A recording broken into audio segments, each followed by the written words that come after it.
Hello everyone, I am here at the event organized by VDMA. The entire world is talking about sustainability right now, and there's a lot of scope in sustainable practices in manufacturing. So we had a fantastic event here. So to express his opinions and findings, I have Mr. Jaideep Malaviya with me, the board director of International Solar Energy Society. So sir, what made you come to this event in the first place? What piqued your interest? I have a very old bonding with Germany. For your information, I am 26 years now in the solar energy industry. I have a partnership firm in Germany, and since 22 years I am associated with various German organizations, whether it's German Solar Association. As a matter of fact, I write a lot to the German publications. So the German industry is well connected with me.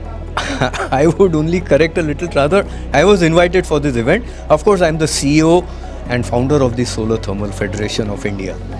And I work more, also on the solar heating side, which is rather, a neglected technology. That's what brings me here. And I'm honored that I'm a part of this particular forum.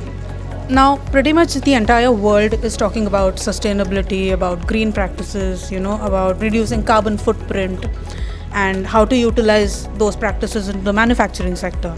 According to you, why do you think Germany is such a lucrative or a favorable destination for Indian entrepreneurs to set up shop?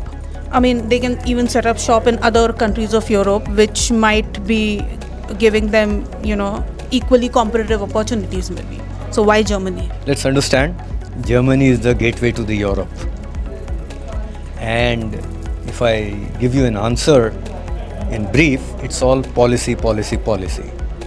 A country that motivates, that encourages the entire value chain of your sustainable technologies or clean energy technologies, whether you are an entrepreneur, you are a manufacturer or an investor, they seriously mean to reduce their carbon footprint.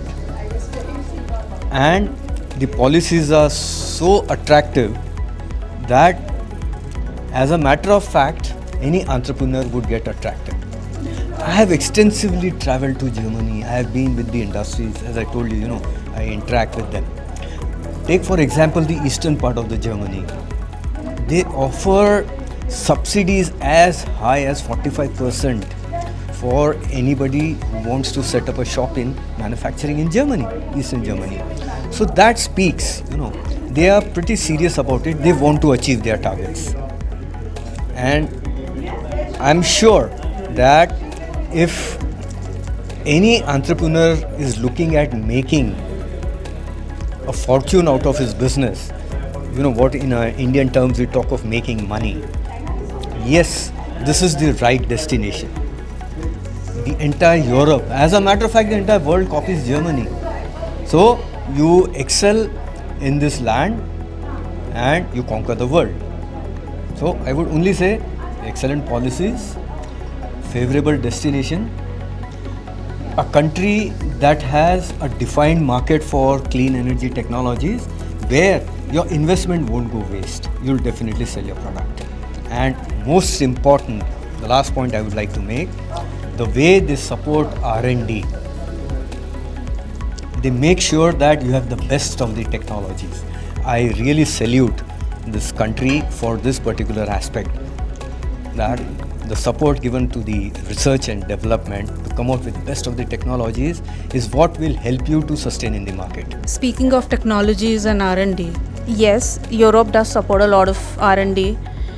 How do you think the collaboration happens other way, where technologies can be imported from Germany to India? How, according to you, would that work? Would the Indian government or would such R&D efforts be equally supported in India? See, let me put it this way. India is a place for markets, but there is a very strong political bonding between the governments of India, of Bharat and Germany. So any development happening there, I am sure that it will be an easy route for them to be implemented in India. We are rather not so strong on the R&D front. The reason being, we don't need to also.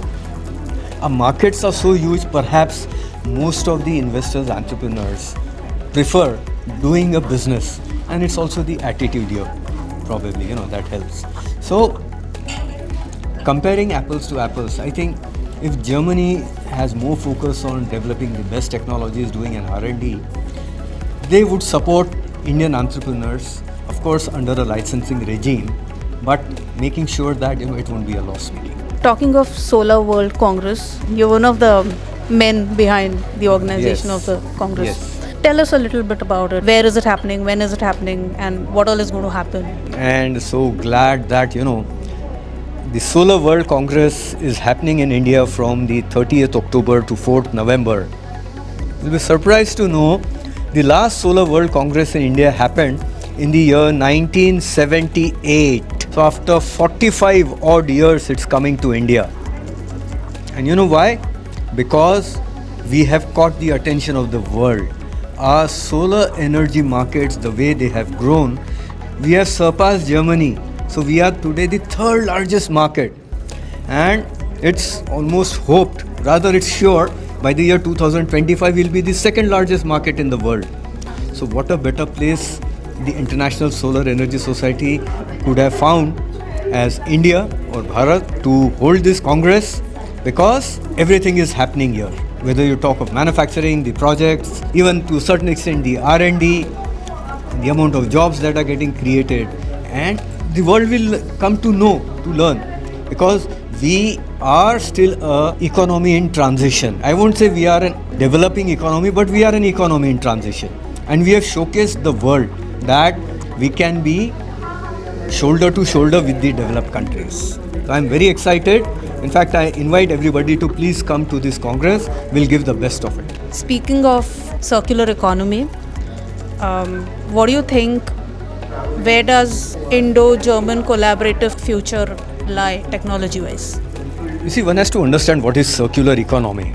It's a very, very critical and a vital topic. What circular economy states is that you don't end up any component going in the landfill. And for your knowledge, it's a proud moment that India is second after European Union to come out with a mandatory policy for solar panels and cells, wherein you cannot landfill them. They have to be safely disposed. And the only way to safely dispose is recycling them. The advantage with this is, when you recycle, you become Atmanirbhar, because you are using the same material, the same components. Of course, most of it won't go back as a primary material in the solar energy industry, but you will provide the pollution because the hazards won't go below. And I am sure that if circular economy India adopts, it will become the most excellent case study in the world. I am glad about the government of India making mandatory these solar panels, and with the support of maybe some of the German entrepreneurs who have come out with successful solutions, viable solutions, they will be able to collaborate in India. Even the Indian entrepreneurs can go to Germany and set up their recycling plants. Whether we talk of the solar panels, the cells, the batteries, the structures, everything can happen. And they will definitely support it. So, circular economy has to be adopted. We were taught this by our ancestors. Whenever it comes to circular economy, one thing I always realize, the Sudarshan Chakra of Sri Krishna.